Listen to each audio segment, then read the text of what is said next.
Chapter 1. My dear Wormwood, I note what you say about guiding your patient's reading and taking care that he sees a good deal of his materialist friend. But are you not being a trifle naive? It sounds as if you supposed that argument was the way to keep him out of the enemy's clutches. That might have been so if he had lived a few centuries earlier.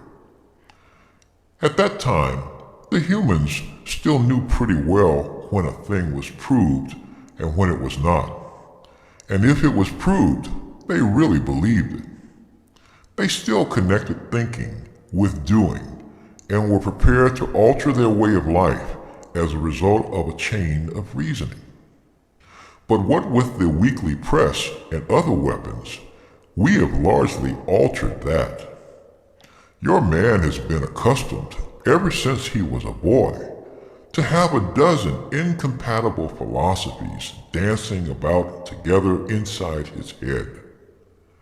He doesn't think of doctrines as primarily true or false, but as academic or practical, outworn or contemporary, conventional or ruthless. Jargon, not argument, is your best ally in keeping him from the church.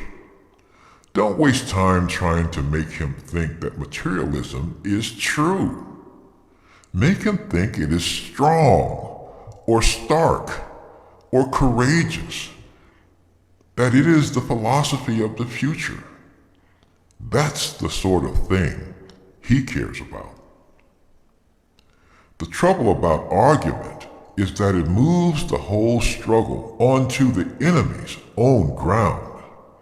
He can argue too, whereas in really practical propaganda of the kind I am suggesting, he has been shown for centuries to be greatly the inferior of our Father below. By the very act of arguing, you awake the patient's reason, and once it is awake, who can foresee the result?